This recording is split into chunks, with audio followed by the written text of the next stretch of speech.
Boy, the Wandering Dog by Marshall Saunders. Chapter 19. Good King Harry.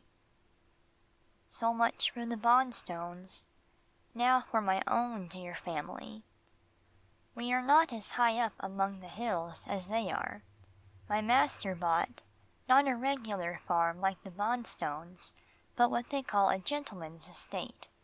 It has 80 acres of ground, some woodland, some meadow, a big old-fashioned flower garden, a fine strip of land for vegetables, and a stately old colonial mansion. The house is situated on a bit of rising ground overlooking the pleasant river valley, just a tiny baby valley, with the slender thread of a river picking its way among the meadows of the greenest grass I ever saw. The house is beautifully, even luxuriously furnished, but without the foolish expenditure of money. The drawing-room is a dream. We dogs are allowed to go in, if we are quite clean, and if we lie down quietly on the big hearth-rug, and do not romp around and shake ourselves. Even if a dog does live in the country, there is no need for him to be careless in his habits. I often tell that to Canny, the Dandy Ditmont Terrier, who fell to our lot in the division of the showman's dogs. His coat is dense, hard and wiry, and it is some trouble for him to keep himself clean. Sometimes he neglects himself a bit between his washings by Louis, and then I scold him. He is a grey brindle in colour, and a fine, sensible little chap, but inclined to reminisce too much about his trials with the showman. "Look ahead, little dog," I often say to him, "and not over your shoulder." He never resents my criticism.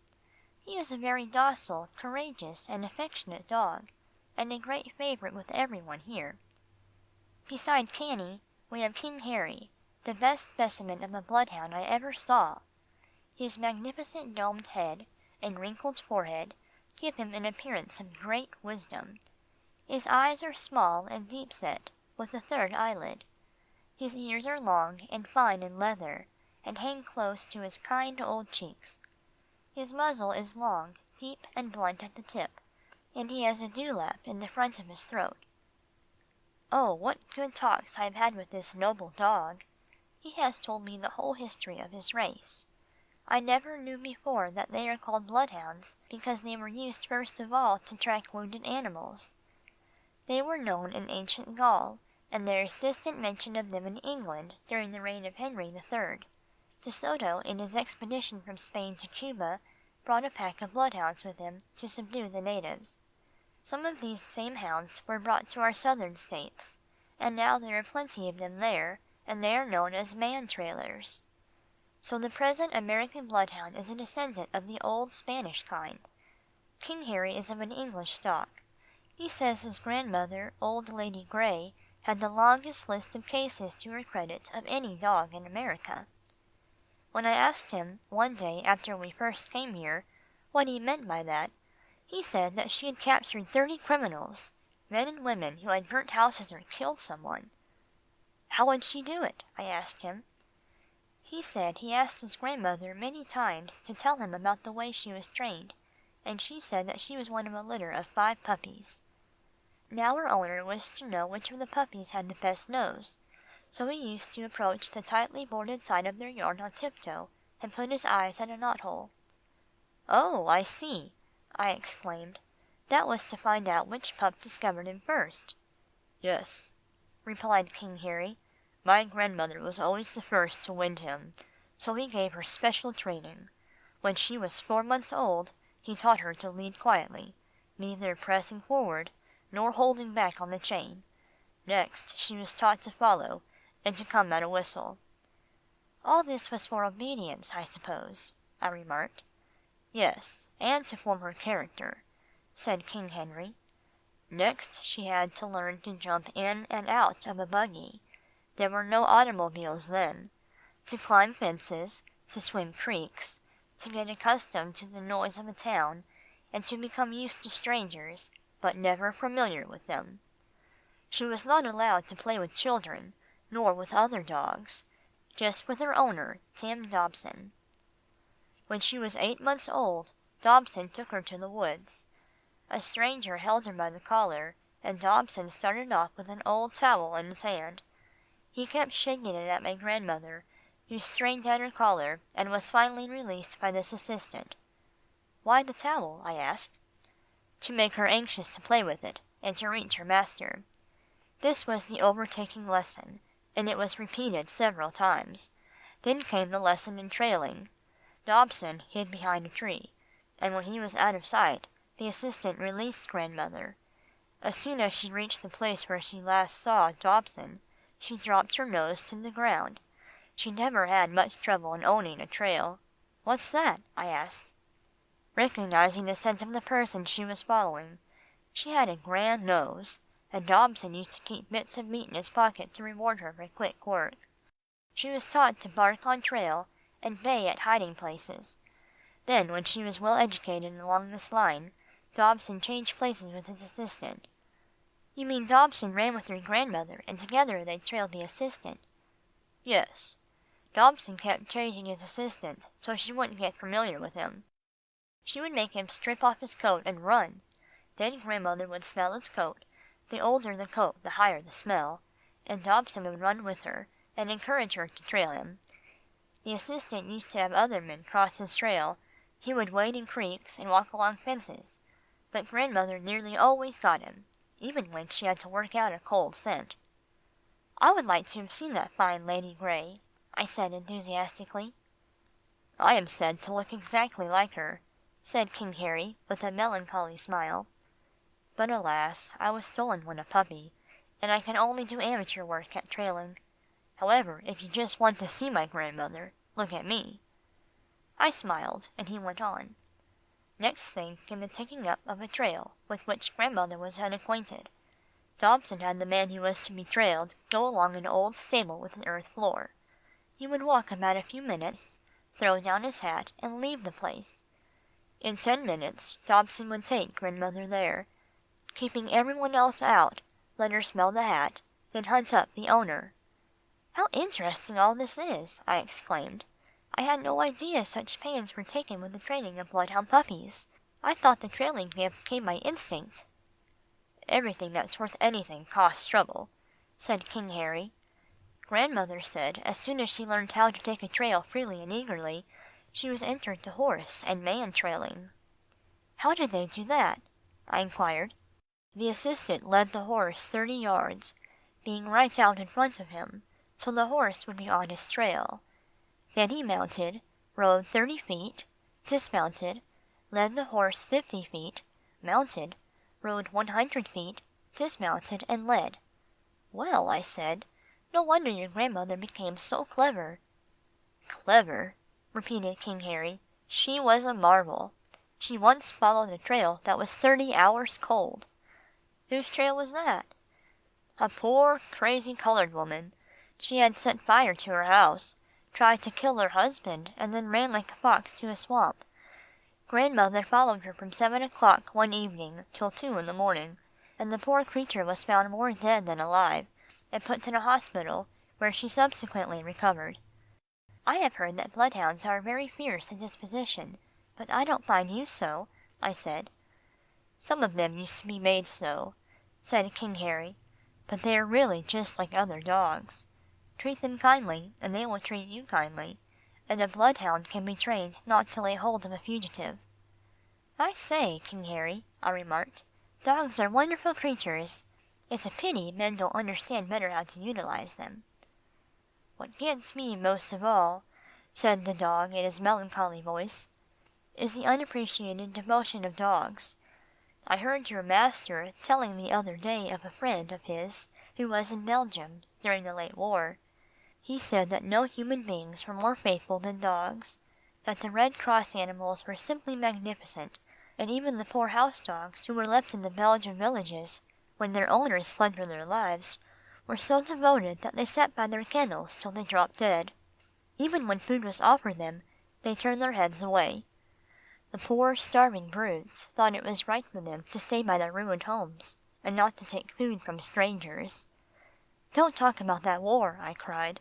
"Don't talk about that awful war. I'm trying to forget it. Come on down to the village. There's to be a feast at Neighborhood Hall." Good King Harry pricked his drooping ears and ran along with me. This Neighborhood Hall was one of the grandest institutions I ever heard of, but I will tell of it later on, for I want to give an account now of something King Harry did to help along the work Master and Mr. Bonstone were engaged in. End of chapter 19.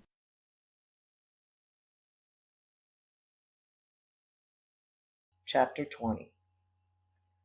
King Harry, as he said, had never been trained as his grandmother was, for he had been stolen when he was a puppy, but he inherited enough trailing instinct to do pretty good amateur work, and we dogs were always setting him tasks, and were surprised at his cleverness in picking up a trail. One night, shortly after my conversation with him about his grandmother, we gave him something to do for our owners. We thought at first that there was going to be a serious case, but in the long run it turned out more happily than we thought it would. It was about 10 o'clock on a fine spring evening. There'd been a lot of cold weather when suddenly this glorious day burst upon us, like a harbinger of spring. Everybody had been out of doors all day long, and master and mistress sat on the front veranda, too contented to go to bed. Little stars peeped timidly from a somewhat misty sky, and the river babbled happily of even warmer days to come, and summer delights of flowers and songs, for the birds were beginning to return from King Harry's sunny south. Master sat in a big chair, mistress was swinging in a hammock. Amarilla was cuddled in her arms.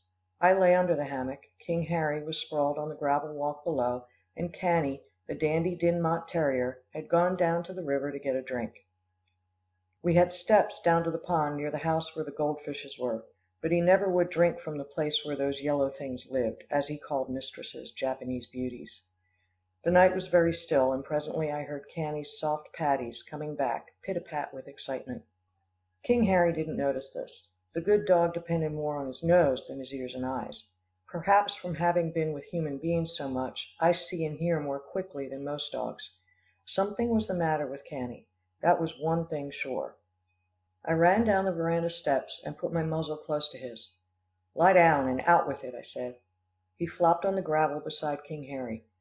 Now our heads were all together, the bloodhound's dome, my sloping head and strong muscular jaws, and Canny's hairy nose. "Something's gone wrong," he said with his strong Scottish accent. "I was wandering down yon by the alders near the river, when I heard a furious noise of something being driven hard. It was an automobile coming from New York way. It stopped short when it got near me, and turned in among the alders. I scampered out of the way, and a man hit it in off the road. Then he sprang out, and tore up across the turnip field toward Gringo's house. I was too far off to smell him, but I got a very uneasy impression." He stopped, and both dogs looked at me. I had been with the Grantons longer than they had, and they were waiting for my advice. I was puzzled. "If it were an ordinary case of big country houses and rich people," I said, "I would imagine it an attempt at burglary. But you say the man was alone." "Stark alone," said Canny. "And he left his car there?" "Yes, down yon," said the little dog, nodding toward Pleasant River.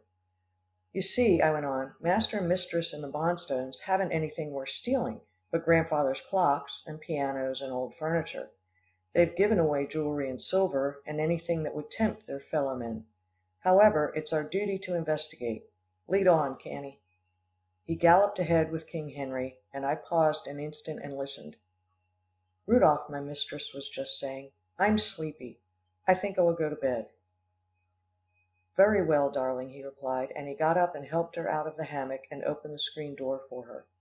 "I think I will sit a while longer," he said as he kissed her. "I have a little business to plan out." "And I have been keeping you from it by my chattering," she said. "Why did you not ask me to keep still?" "Because I preferred pleasure to business," he said gallantly, and she laughed and went to bed.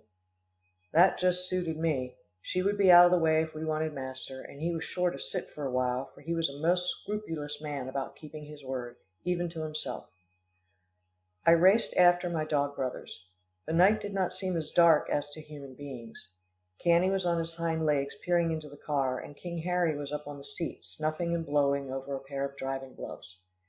I stood and listened for a minute. What an exquisite night! The lovely misty sky spread above us was serene and comforting. The great dark earth was warm and palpitating, One could hear things growing. Talk about the quiet of the country. This country just talked, when a dog had ears to hear. The tiny growing leaves of the trees had one language, the grass had another.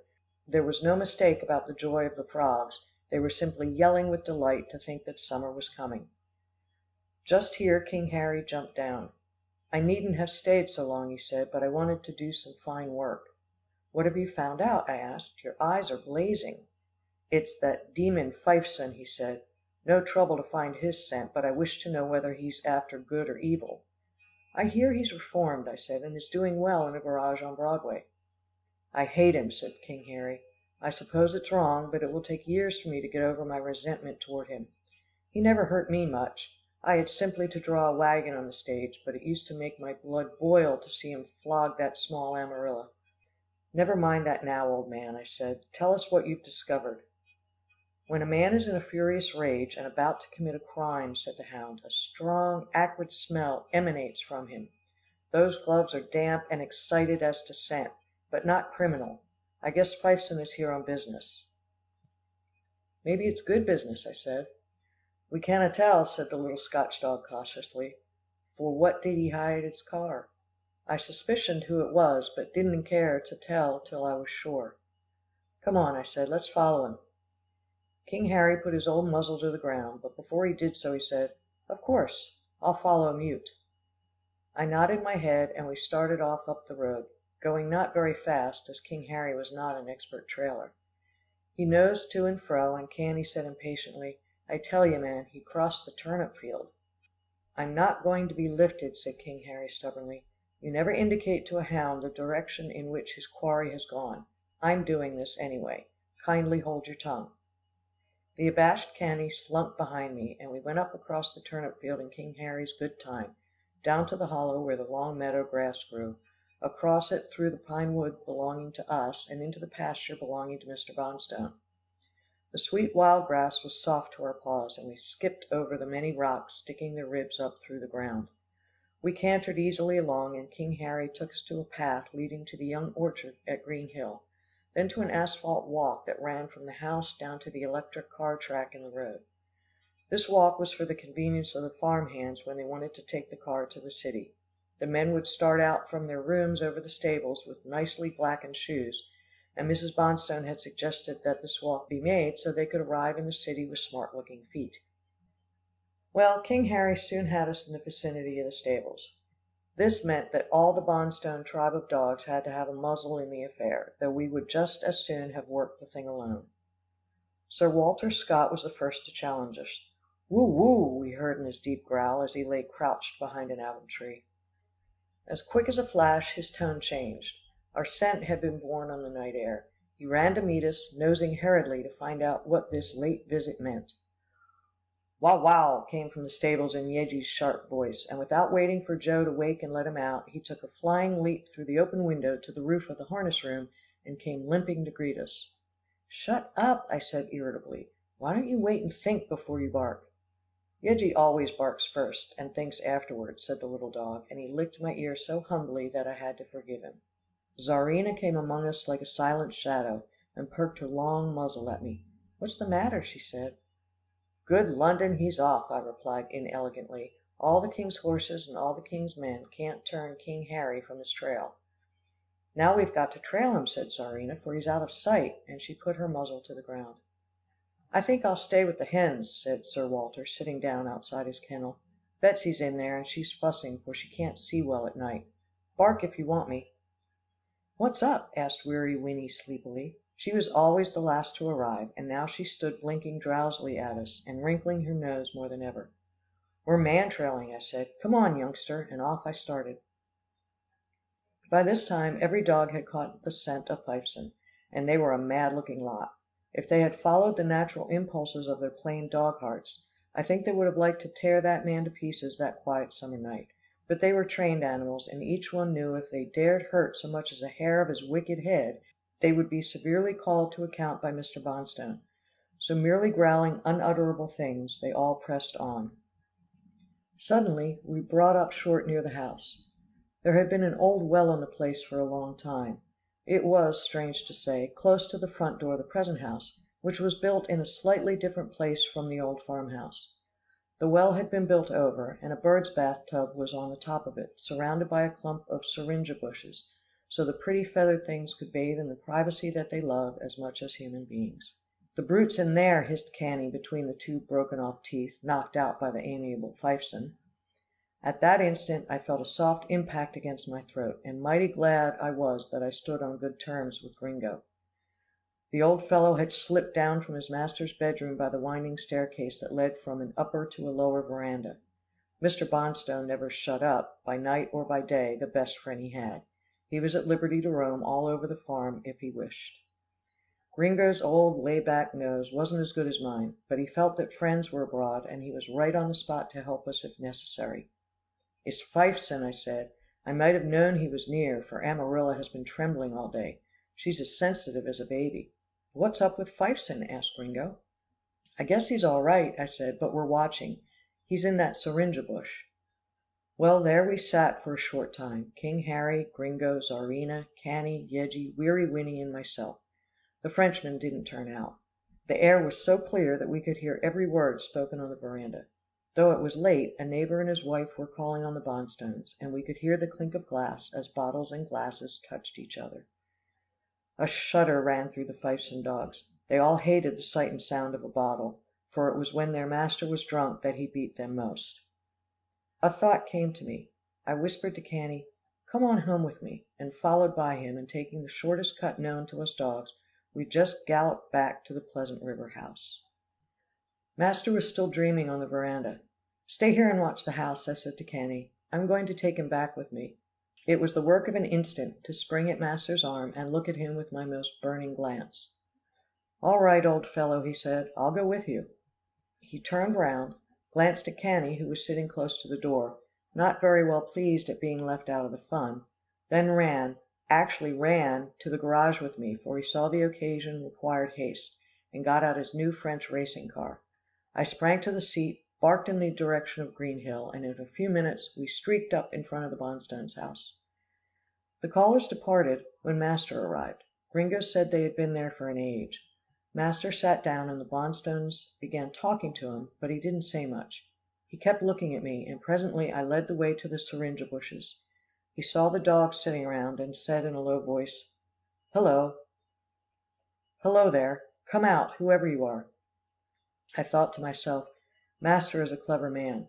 The Bonstones are clever people, but not one of them knows what we dogs have sensed, namely that there is a man in the bushes, and we know all about him except his business here, which, however, we are sure is of a pacific nature and not criminal, and some people say dogs are not clever. The bushes parted and Fifeson came out, looking very hot and sticky. He is a weasel-faced little man. With that appearance, I don't see how he can be a decent chap, but he's making a brave fight for it. I hated him almost as much as the other dogs, and with a growl I stepped aside for him to pass me. I did not want the brute to touch me. Keeping close at master's heels, I listened to hear what Fifeson had to say for himself. "I say, sir," he said in a low, almost agonized voice, "for heaven's sake send Mr. Bonstone down here, and don't tell his wife who it is. It might cost me my life, sir, it might." "All right," said my master, "don't be scared. Only the dogs know, and they won't peach." Fifeson had seen us. He knew that though the dogs hated him, they would not hurt him. He had been their master. Even in the midst of his perturbations, he clicked his dry tongue and snapped his fingers at his old victims. Not one of them would go near him. Weary Winnie made a kind of shuffle toward him, but Gringo growled at her and kept her from carrying out her impulse. The dogs wouldn't hurt him, but they wouldn't forgive him. I ran after master to the veranda. "Norman," he said carelessly to his friend, "a man has come from New York to see you on special business. He doesn't want his presence known. Just step down to the syringas and speak to him." Mrs. Bonstone is a very clever woman. She gave master a quick look, and catching up her little silk wrap, said, "Good night, I'm going to bed." As soon as she was gone, Mr. Bonstone brought Fifeson up on the veranda, and gave him something to drink. He gulped down his ginger ale in a flash, and said a few hasty words. His breath was nearly all gone, for the night was warm, and he had rushed uphill part of the way. However, he had had time to recover himself in the bushes. I think perhaps it was fear that made him hot. "You know Jones's big jewelry store downtown," he said to Mr. Bonstone in a low voice. Mr. Bonstone nodded. Fifeson pulled his chair further in the shadow of the wall. "I say, turn out some of the lights, won't you?" Master jumped up and turned out every one, while the man went on whispering to Mr. Bonstone. "It's going to be broken into at 2 o'clock to night. I believe you set Jones up after he failed." Mr. Bonstone nodded again. "I knew you had big money in it," Fifeson gasped. "Get to town quick. Get a friend to make the police wise. Don't go to headquarters yourself. You did me a good turn. I thought I'd stand by you." "Thanks," said Mr. Bonstone briefly. "Shall I go back in your car?" "Oh, Lord, no," said the poor wretch in an agony. "I may get shot for this anyway." He was breaking away when Mr. Bonstone caught him. "How did you find out?" "Was in the garage under a car. 2 gangsters came in to hire an auto. I caught a clue and followed it up." He paused in some embarrassment, and Mr. Bonstone said, "All right, go. I'm obliged."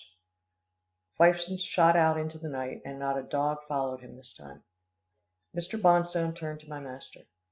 "Fifeson has had some dealings with the underworld that he doesn't want to reveal. Now, how am I to get to town?" "I'll take you in the racer," said master, pointing to his French car. "I'll say a word to Stanna," said Mr. Bonstone, and he was leaping upstairs calling over his shoulder, "Czarina!" Czarina told me afterward that Mr. Bonstone shot into his wife's bedroom, exclaimed, "I'm going to town, we'll explain later. Keep the hound with you for company. Everything's all right, but dress yourself and telephone Thomas to take you over to Claudia. Tell her Rudolph is with me. I'll be back in a few hours. Not a word to a soul about the man who was here." Czarina said Mrs. Bonstone smiled brightly, never asked a question, motored over to my dear mistress's house, told her the 2 men had gone off to the city, probably on one of their errands of mercy. I think mistress was a little worried, for Czarina says she called for Cannie, King Harry, and myself to watch in the house till master returned. She got King Harry and Cannie, but not your humble servant, for I had sprung first in the car, and was flying to New York on the wings of the wind. The car is a beauty, and as there were few machines on the road, master didn't trouble about the speed limit. We didn't go quite into the city. We stopped at the Johnsons', where Louis and I had had the adventure in saving Lady Serena Glandinson from drowning. Mr. Johnson, fortunately, was just getting home from his club in his own car. A few words to him from master, and he went back to the city to put detectives on the track of the wicked young burglars who were going to steal Mr. Jones's diamonds. The burglary didn't come off. 2 men were caught and sent to Sing Sing, though one escaped, and best of all, Fifeson's connection with the affair was never suspected, as it had been managed in such a roundabout way. Fifeson went on from better to best, and now he is chauffeur for a millionaire, and we dogs often see him driving about in a smart maroon livery, and with a smile of smug respectability on his weasel face. I hear he has just married a very respectable Norwegian girl. I don't believe he told her his past. The millionaire's dog told Gringo that if any woman could keep a man straight, it would be that light-haired Norwegian Anna. Women seem to have a great deal of influence over men. I suppose if all the women in the world were good, there would be no bad men. I heard mistress talking to master about his hurried trip that night, and she was gently trying to find out what it had all been about. "I can't tell you names, dearest," he said. "It might cost a man his life. I will merely say that a man whom I began to help, and who was taken hold of by Bonstone later, did him a good turn, and saved him some money." "Everybody seems to be half good and half bad," said Mrs. Granton with a puzzled face. "Everyone," said master emphatically, "and it goes to prove that we should all go through life with an infinite pity for everyone, including ourselves." End of chapter 20. Chapter 21. Now I must hark back to Master Carty. He couldn't seem to get over his tippling for a long time after he came to Green Hill. Not until something happened. I have referred before to my conversation with Gringo about Master Carty's troublesome habit. The good old dog never mentioned the tiresome young man till 3 months after that, when one day, as he and I were taking a stroll in the young orchard to get some of a new kind of young grass that was springing up about the baby trees, and that was very good for our stomachs, we saw Master Carty taking a short cut across to the house. There was a gentle hill in the orchard, and just as our naughty young man got near it, out came a flask from his pocket. He was just going to take a long pull out of it when old Gringo pretended to see a mouse in the earth, gave chase, and stumbled in front of the self-indulgent young man. Ordinarily, Gringo doesn't worry about the mice. He's not that kind of a dog. One of my duties is to hunt them, so they won't hide under the snow in winter and girdle the fruit trees. Well, away went the flask. I sprang to pick it up, grabbed it, held it carefully neck down, and laid it at Master Carty's feet. He praised me and aimed a kick at Gringo. The old dog stared at him thoughtfully and didn't say anything, but the next day he played a fine trick on him. It was on a pouring wet day, but still Mrs. Granton and George Washington had gone over in the limousine to spend the day with Mrs. Bonstone, Celia, and the twins. The air was so warm that they were all sitting out on the partly covered in veranda. The rain beat against the glass, but Celia and our baby were snug inside, playing with a Noah's Ark and a box of blocks.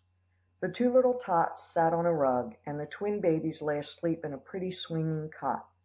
Mrs. Bonstone lounged in a reclining chair beside them, and my mistress rocked and talked and knitted a sock for George Washington. I was in a corner, having an after-lunch nap.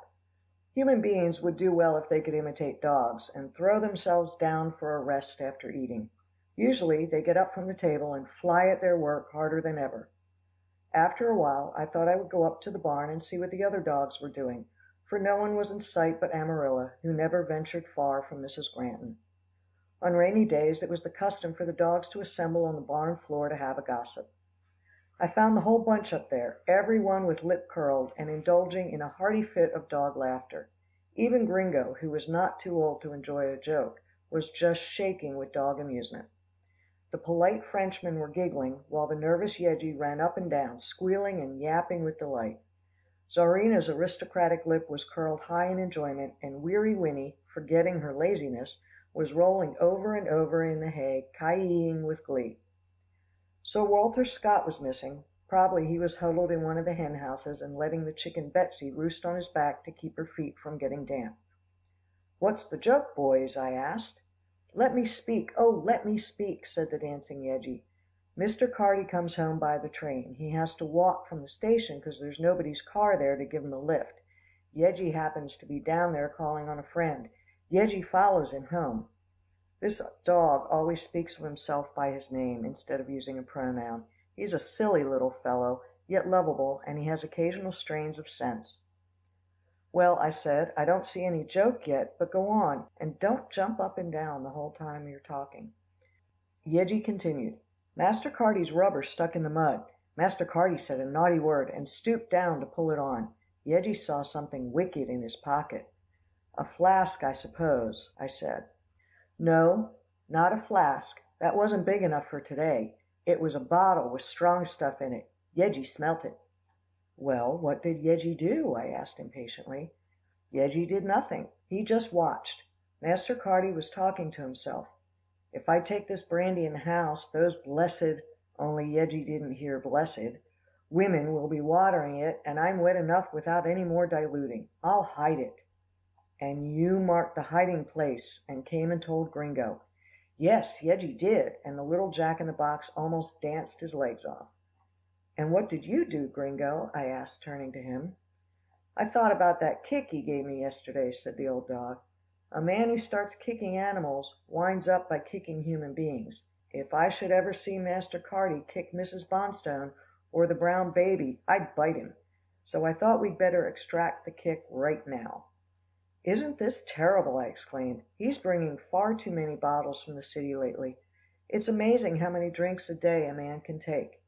"He's a scamp," said Gringo, "but he'll get nothing out of his bottle this time. I ran up here when Yeggie told me, and what do you think we've done to the bottle?" "Hidden it, of course, but where?" "No, not hidden it," said Gringo. "We smashed it."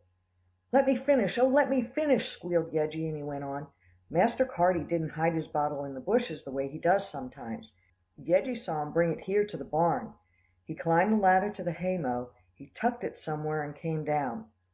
You see," said Gringo to me, "he wanted to have it in some place easy to get at in this storm, and where he could have some good excuse for calling on it. He'd run out here to see the horses in the stable beyond, then he'd have a swig at his old bottle." "The rogue!" I said irritably.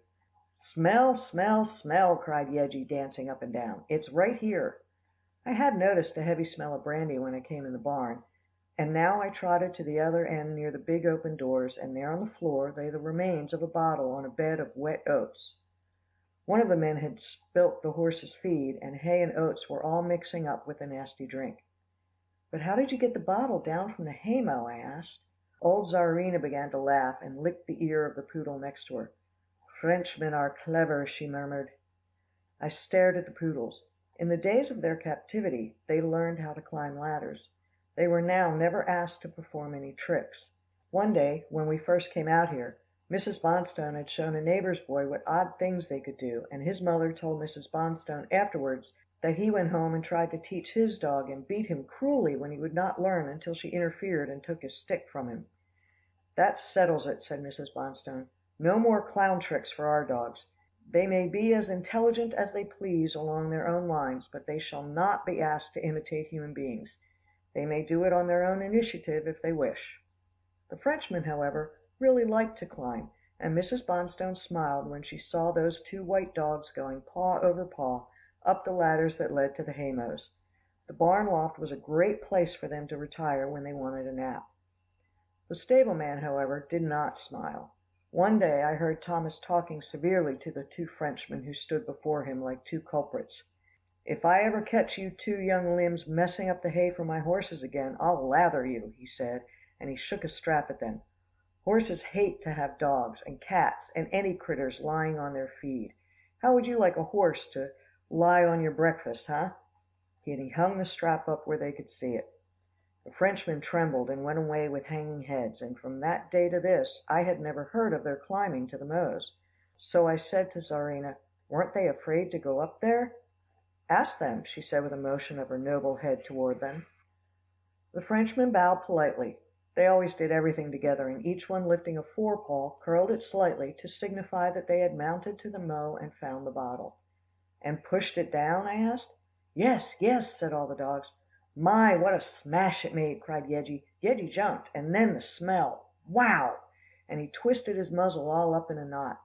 "Brave dogs!" I exclaimed, "especially brave since you so hate a bottle, but weren't you afraid Thomas would catch you?" "Yeggie watched," cried the little dog. "If Yeggie barked once, it meant someone was coming, and the Frenchmen must drop on the hay and be dead dogs. Two barks from Yeggie meant that they had time to skip down the ladder, but no one came." I congratulated the two poodles on their cleverness, and asked whether the men had found the bottle. "No, we found out after we'd had the trouble of watching for them, that they'd fed the stock for the night and had gone to the city on a half holiday. The chauffeur is to shut the barn doors in an hour." "Master Carty will be out before then to call on the bottle," I said. "He's coming, boys, he's coming," said Weary Winnie suddenly. She had been staring out the barn door in the direction of the house. We dogs all scattered, except Yeggie, who crept behind a grain measure. Later on, Yeggie, with wicked glee, related Master Carty's disappointment and anger on not finding the bottle. He climbed to the mow, groped about in the hay, came down, smelt his lost treasure, raged at the man who he thought had stolen it, and flung himself back to the house in a passion, telling what he was going to do to be revenged on the thieves. That was not the last of the bottle. The last scene in its history came the next morning. A terrible thunderstorm coming on at dinner time this same day prevented my master and mistress from taking the baby home. They often stayed all night at the Bonstones, who had plenty of guest rooms. Everybody was late for breakfast the next morning. The dear human beings had sat up late talking the night before, over the library fire that Mrs. Bonstone had had lighted to make things look cheerful. Gringo and I were the first downstairs. We ran out of doors, and to our surprise were met on the front veranda by Czarina, Yeggie, the Frenchman, and even Weary Winnie, all in the most extraordinary state of excitement. "Come up to the barn," they cried, "come up to the barn," and not a word more would they say. We ran up like foxes, and there in front of the barn a most peculiar thing was taking place. Sir Walter stood with his aristocratic face and a snarl of worry. He was staring at his big flock of Wyandottes, who were behaving in a most erratic manner. "If those hens weren't so steady," I said, "I would guess that they were trying to do a cakewalk." Yeggie could keep still no longer, and just burst out, "They're doing the Carty walk. They got at the bottle. Yeggie saw 'em." "What?" I barked wildly. "Shut up," said Gringo, giving him a nip. "You're making Scott feel sore," and he threw a compassionate glance at Sir Walter. "I will explain," said Czarina in her slow, solemn way, and she began. "You remember the oats that got soaked with the brandy yesterday afternoon?" "Perfectly," I replied. "This morning," she continued, "when Thomas threw open the barn doors, Sir Walter, who had just got the hens roused, drove them in here to get some nice dry hayseed. They said it would have been better for them to get out early, and pick up the fat worms that had come up on the soil loosened by the rain. However, Sir Walter didn't know that. I think he thought the wet ground would be bad for the chickens' feet. Be that as it may, the hens obeyed him, came in here, and he calmly watched them while they crowded about the spilled oats. He was in a good vein of Scotch thrift, and he thought it was a good thing to save the oats. However, they were affected immediately. You know any kind of bird has a short digestive tract. When they began to stagger, he withdrew to that spot, and he will not allow any of us to explain the affair to him." "Well, some one's got to put him wise about it," said Gringo decidedly, "and right away. I believe I'll do it." And he set out in his sturdy fashion to have a talk with Sir Walter. For a long time they stood with their heads close together. Then Sir Walter, with a furious face, bolted toward the house. He had never liked Master Carty very much, for the young man used to tease him unmercifully, and no dog likes persecution any more than a human being does. I knew what he was going to do, and I whispered to Gringo, "If I'm not greatly mistaken, we shall soon see Mrs. Bonstone in the arena." Sure enough, as we heard later, Sir Walter burst into the bedroom of the lady he loved so dearly, and served so well in his devotion to her hens, and pulling at her gown until she hurriedly finished her dressing, induced her to come up to the barn with him. I shall never forget her face as she stood staring at us, at the hens, and at Thomas and Joe, who by this time had appeared, and were yelling with glee at the sight of the tipsy hens. They quieted down when they saw Mrs. Bonstone, and one of them began to sniff, followed his nose, till he walked straight to the spot where the bottle still lay in the midst of the few oats left. "Some one's been having a spree here," said Joe.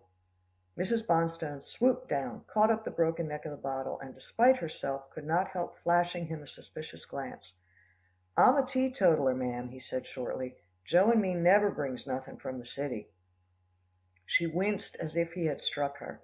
She knew she had done wrong to suspect him, but I have noticed that wherever drink goes, it breeds suspicion and mistrust, even in the good. "Forgive me, Thomas," she said softly, and there were tears in her eyes. "I know it wasn't you, nor Joe." Then the tears began to roll down her cheeks, and she went stiffly back to the house. She did not like to see her pretty hens staggering against each other and leaning up against the trees in the orchard, and she knew very well who was responsible for their condition. She sent her husband and Mr. Granton out, and I thought they would kill themselves laughing at the plight of her hens. They were powerfully ridiculous, and to see Sir Walter trying to bunch them, and get them into their hen houses to hide their shame, was as good as a play. He ran round and round them with his tongue out, and panted for all he was worth. The poor creatures tried to obey him, but they had little use of their legs, and finally he flopped down on the grass, and made up his mind just to wait till they got over it. Only Betsy was sober, and she walked curiously all around her companions, lifting one claw high in the air, then the other, and saying softly, "Ka! Ka!" She was too dainty to eat oats, and had been holding herself in, to share in Sir Walter's nice breakfast down at the house, as she usually did. "That's right, Walter," said Mr. Bonstone, mopping his eyes. "Let them sleep it off. Good dog," and he patted him. I ran behind the two men as they went to the house. I wanted to hear what they said. "There's a serious side to this, Granton," said Mr. Bonstone, "and my wife will be worried to death. Some one has brought forbidden fruit here. It's between the men and that scamp Carty."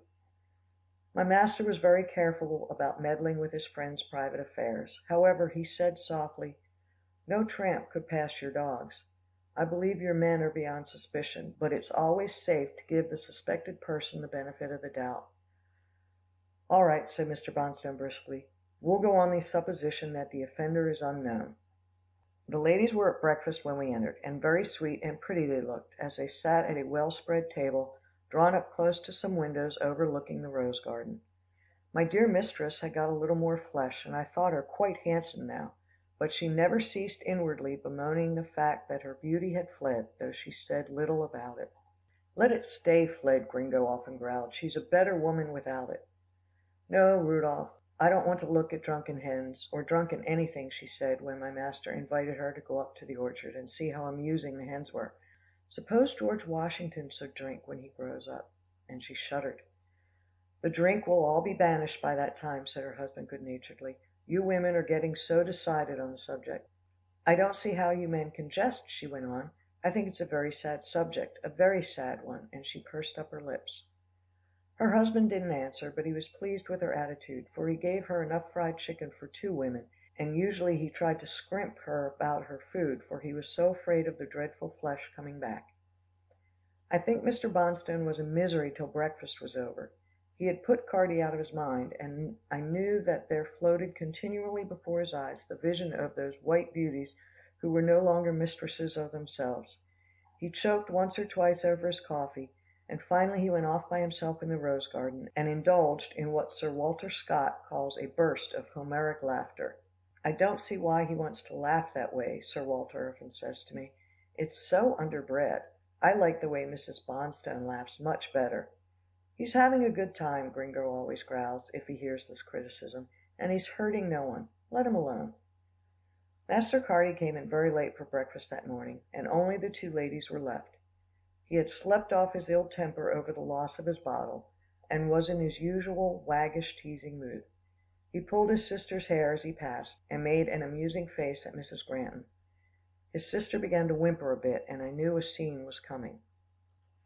"What's the matter, sis?" he asked kindly. "Has Bonstone been beating you? Don't cry in my coffee if he has. It will only weaken me when I punish him." "The hens are all drunk," she said as she passed him his cup. "Drunk!" he exclaimed. "And what do they find to get drunk on in this double distilled temperance household? Spring water, eh?"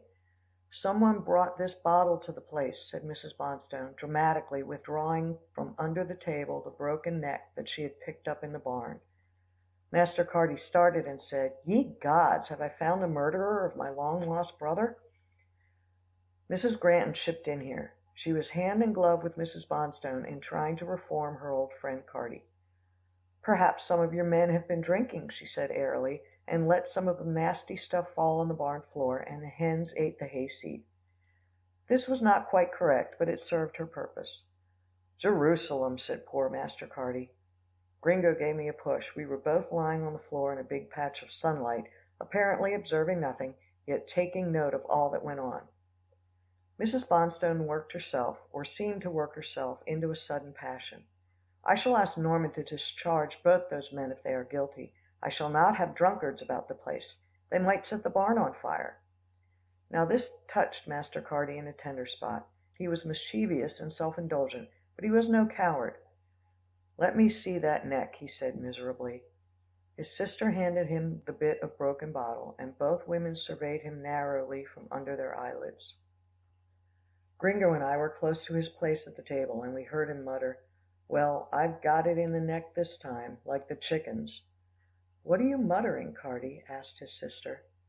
"Nothing, nothing," and he pushed his chair away from his untasted coffee. Oh, how good it smelt, with lots of lovely cream from the Bonstones' own cows in it, and a sugary sweet smell, for he liked 6 lumps. "Stanna," he said presently, "where's your husband?"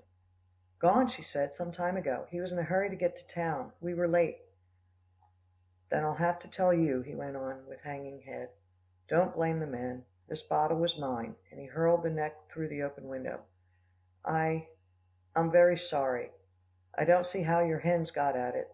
They must have vicious tastes." Now, just here, instead of falling on his neck, and extracting from him promises of reform as she had done so many, oh, so many times, his sister did what seemed to me a queer thing at first. She put her arms on the table, dropped her head on them, and said, "Oh, oh, oh," a great many times. Gringo had been licking his paws thoughtfully while he listened to the conversation at the table. Now he stopped and pondered. He had struck a snag in his thoughts. He was trying to catch on to Mrs. Bonstone's wasping, as he told me when I whispered to him.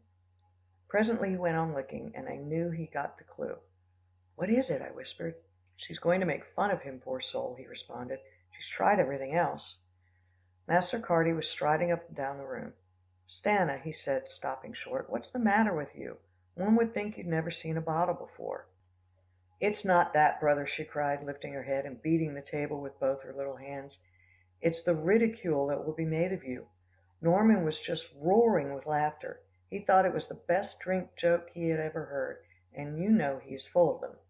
He will tell it to the men at the club at lunch. It will be all over the city, that Carty Resterton has sunk so low that he drinks with the hens. You know what a picture Dicky Gray, and Mark Jones, and all that set will draw. Carty Resterton having a carousel in the barn, because his sister's house isn't open for that sort of thing. He took a pull at the bottle, then the hens had their turn. Oh, oh, oh, I can't stand it," and she went off into an admirable fit of hysterics. Mrs. Granton threw water on her face and rang for Annie, and they slapped and pinched her and put her on the sofa, and Master Carty started and glowered till she recovered enough for him to ask her a furious question. "Do you mean to say that Bonstone is deliberately going to make fun of me?" Mrs. Granton flashed out at him. "Carty Resterton, what do you mean? Your brother-in-law is the soul of honour, and he has had infinite patience with your weakness. Do you suppose that anyone told him it was your bottle?" Master Carty rammed his hands down deep in his pockets. Annie came in the room with a glass of something for Mrs. Bonstone, and he had to wait till the door closed behind her. Then he shouted, "I wish to heaven I knew what you two women mean." "Hush, hush," said Mrs. Granton, patting Mrs. Bonstone as if she were a child. "I will speak for you," and speak she did, and with an eloquence that astonished Gringo and me too, though I understand how much she had developed since the baby came. "She hits out from the shoulder," muttered Gringo admirably. Mistress gave Master Carty about the plainest talk he'd ever had. She told him how he was killing his poor grandmother and sister, and if she'd been in their places, she would have turned him out to die in the gutter. "She wouldn't, you know," I said anxiously to Gringo. "I track her," said the good old dog. "She's fighting for a friend. It'll do him good." "And your brother-in-law," said mistress furiously. "How many men would put up with your actions? It's common talk that you come here staggering night after night." The discomfited Carty had at last got a word in. "But what has all this got to do with Bonstone's going to town and making game of me?" "He hasn't gone to make fun of you," cried mistress. "He'll tell the story, and your boon companions will put their own interpretations on it. They'll know it was you that debauched the hens. They know you bring bottles home." "Debauched the hens!" cried Master Carty, putting both hands to his head, and acting as if he were trying to lift himself up by his hair. "Good London, have I sunk as low as that?" Mrs. Granton's voice suddenly became compassionate. "Run to the telephone, dear Carty," she said. "We can't help loving you in spite of your faults.